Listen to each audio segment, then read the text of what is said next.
রণে বনে জলে জঙ্গলে যখনই বিপদে পড়িবে আমাকে স্মরণ করিও, আমিই রক্ষা করিব। সত্যিই রক্ষা পাওয়া যায়, মন থেকে যদি ঈশ্বরকে ডাকা যায় তবে কিন্তু রক্ষা পাওয়া যায়। নমস্কার বন্ধুরা, আপনারা কেমন আছেন? আশা করি সবাই খুব ভালো আছেন, আমিও খুব ভালো আছি। আজকে আমাদের বাড়িতে লোকনাথ বাবার তিরোধান দিবস পালন। প্রত্যেক বছরই এই যে 19শে জ্যৈষ্ঠ এই দিন পালন করা হয়। আর প্রত্যেক বছরই আমাদের বাড়িতে আমাদের যতটা সাধ্য সেই অনুযায়ী আমরা পালন করার চেষ্টা করি। আজকে সেই দিন, তাই সকাল থেকেই কাজের তোড়জোড় শুরু হয়ে গেছে। দেখালাম, প্রথমেই মন্দির থেকে শুরু করলাম আমার ভিডিওটা। এটা আমার ঘরের মন্দির। এবার ওপরে যাই। দেখুন, ওপরে রান্নাবান্নাও শুরু হয়ে গেছে। মানে রান্নাবান্না বলতে ভোগের রান্না। এটা কিন্তু প্রসাদে বিতরণ করা হবে। যা লোকজন নেমন্তন্ন আছে তাদের জন্যই তৈরি হচ্ছে। আর কি কি তৈরি হচ্ছে আপনাদেরকে বলে দিই। আজকে রান্না হবে, মানে ভোগের জন্য রান্না হবে পায়েস, খিচুড়ি, কচুর শাক, পাঁচমিশালি সবজি, এইসবই ভোগের জন্য রান্না হবে। দেখুন এখানে কত কচু আনা হয়েছে, সব কচু কাটা হচ্ছে। এই যে মাসিরা দেখছেন, এরা আমাদের বাড়িতে প্রত্যেকটা কাজেই আসে। আমাদের বাড়িতে যত কাজ হয় তত কিন্তু এই মাসিদের হাত ধরেই উদ্ধার হয়। আমরা তো তেমন কাজের নই, তবে এই মাসিরা আমাদের ভীষণ সাহায্য করে। যেমনি রান্নার গুণে তেমনি কাজের গুণে এরা ভরপুর। আর দেখুন এদিকে অনেক সবজি কাটা হয়েছে, কুমড়ো, বেগুন, মূলো, আরও যা যা সবজি আছে মোটামুটি সব সবজি দিয়ে পাঁচমিশালি যে সবজি হয় সেই সবজি রান্না হবে। আর পায়েস হবে, চাটনি, এসব তো ভোগের জন্য আছেই। তাই ভাবলাম আপনাদেরকে সবাইকে একটু দেখিয়ে দিই। ভিডিওটা যখন শ্যুট করছিলাম তখন মাসিমারা কিন্তু খুব হাসছিল, আমাকে দেখে খুব হাসছিল। বলছিল এই মা কিন্তু আগের বারও আমাদের ভিডিও বানিয়েছে। আর দেখুন নিচে কিন্তু এদিকে কীর্তন শুরু হয়ে গেছে। প্রত্যেক বছরই কীর্তন হয়, মানে যতটা পারি আমরা বা যতটা আমাদের বাড়ি থেকে সামর্থ্য হয় লোকজন ইনভাইট করার, সেইভাবে করা হয়। আর কীর্তনেরও যত লোকজন বলা হয় তারা আসেন। খুব ভালো রকমভাবেই আমরা দিনটা পালন করার চেষ্টা করি। তারই এক ঝলক এখন আপনাদের আমি দেখালাম।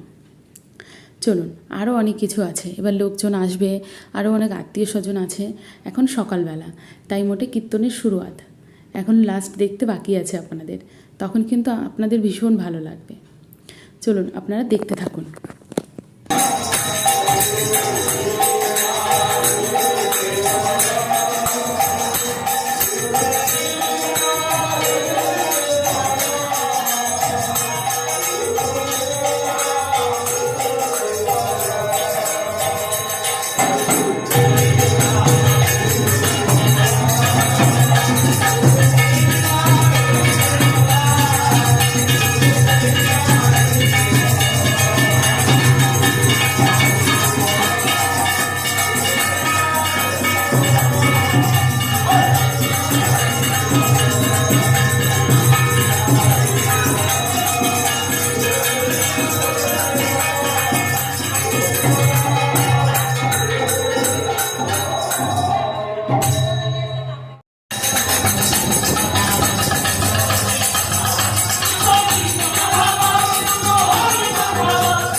এখন টাইম হয়ে গেছে ভোগ নিবেদনের, তাই আমরা সবাই মিলে চলে গেলাম নিচে ভোগ নেওয়ার জন্য।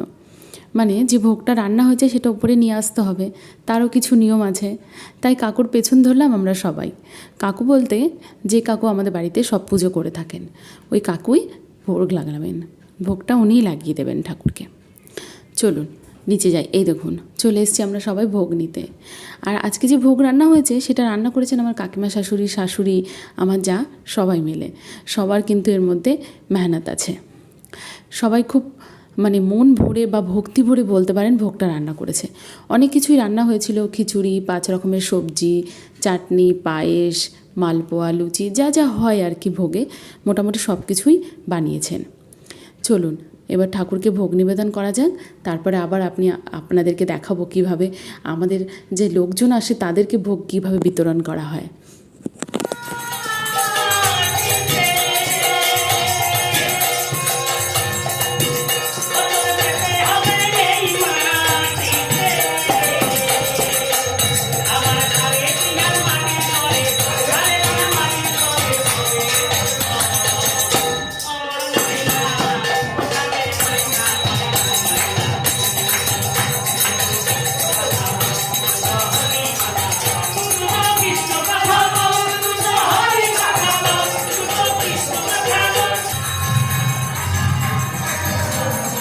বলো ভিডিও নিতে বলো সবার।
পুজো প্রায় শেষের দিকে, ভোগ নিবেদনও হয়ে গেছে, আর এদিকে কীর্তনও প্রায় শেষ। এবার শুরু হবে ভোগ বিতরণের পালা। আগে যখন আমাদের ওপরে ঘর ছিল না, তখন ছাদেই প্যান্ডেল করা হতো, তাতেই সবাইকে বসিয়ে ভোগ বিতরণ করা হতো। কিন্তু এখন যেহেতু ওপরে ঘর হয়ে গেছে, তাই ছাদে আর প্যান্ডেল করা হয় না। এখন ওপরের ঘরে বসিয়েই সবাইকে ভোগ খাওয়ানো হয়। এতে বরং সুবিধাই হয়েছে। ওপরের ছাদে প্যান্ডেল করলেও রোদের তাপ এত হতো, সবার খুব কষ্ট হতো। আশা করি এখন সবার কষ্টটা একটু কম করা গেছে। যাই হোক, ব্লগটা আমি আর বড় করব না। আপনাদের কেমন লাগলো অবশ্যই জানাবেন।